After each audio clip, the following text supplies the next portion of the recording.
The film opens in Tegucigalpa, Honduras.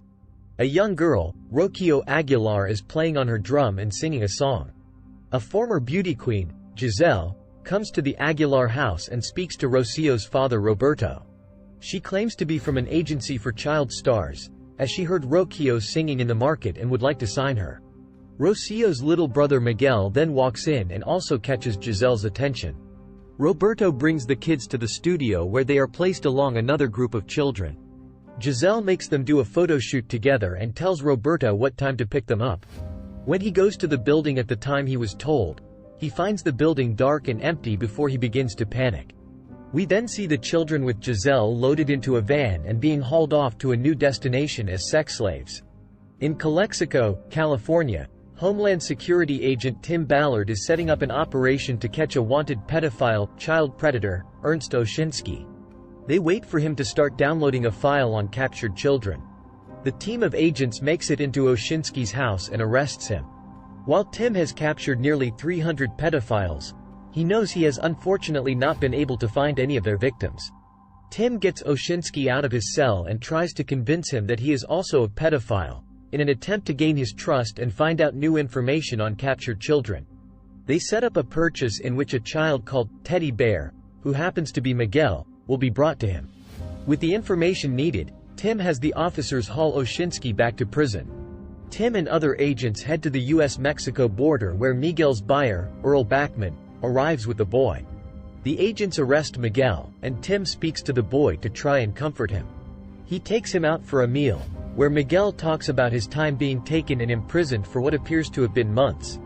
Flashbacks show Giselle and her goons bringing the scared children in for purchasing, and the time Miguel spent after Earl bought him. Miguel tells Tim that Rocio is still captured, and he asks him to help find her. He also shows Tim a necklace of the Saint Timoteo, which Rocio had given to him to keep him safe. Miguel is brought back to Roberto, but he speaks to Tim about how hard it is to not have both his children returned to him.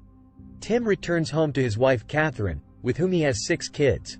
She is sympathetic to Roberto's pain, which spurns Tim's decision to take down the sex traffickers, even though his boss Frost advises him against it. Tim's mission brings him to Cartagena, Colombia, where the children have been brought to. He meets with a former cartel member, Vampiro, in an effort to work together. After learning about a sex hotel in Thailand, he comes up with the idea to set one up there in Colombia to lure Giselle and her men. They also learn about Giselle's background and that her real name is Katie Juarez.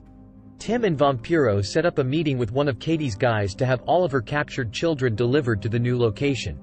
After gathering more intel on the traffickers, Tim and Vampiro have a chat about the latter's personal history. He had spent time with a girl he believed was 25 years old, only to learn that she was 14 and had been trafficked since she was 6. This led to Vampiro attempting suicide, but he believes it's his God-given purpose to help rescue these children. Tim agrees. Tim is contacted by Frost, who says that he cannot fund the mission and urges him to return home. Tim resigns and vows to complete the mission. With help from Vampiro, they work with an officer named Jorge to bring Katie and her men to their location. The team sets up a beachside location where half of the children are brought to. Tim catches one of Katie's goons, a man called Carne, attempting to sneak off with a little boy called Simba. Tim attempts to stop them, leading to Carne's goon threatening Tim with a gun until Vampiro intervenes.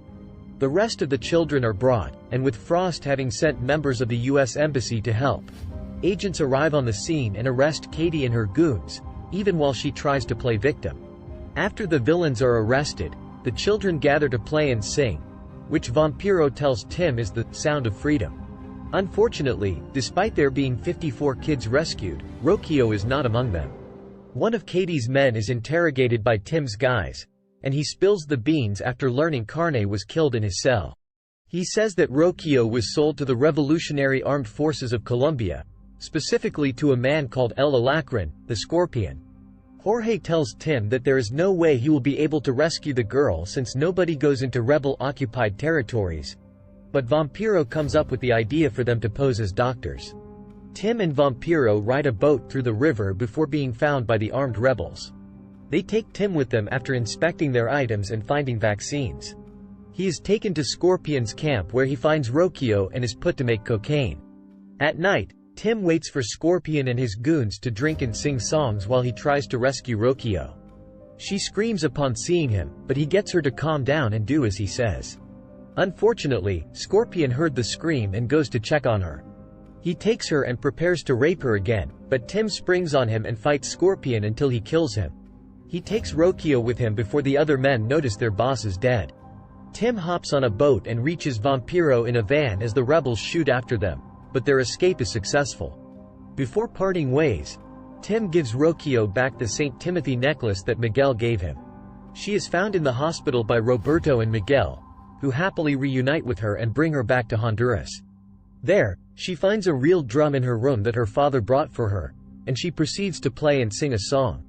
The ending text states that the real Tim Ballard's work in testifying to Congress helped recover over 120 victims of trafficking, and established new laws for governments to cooperate with foreign countries in sex trafficking investigations.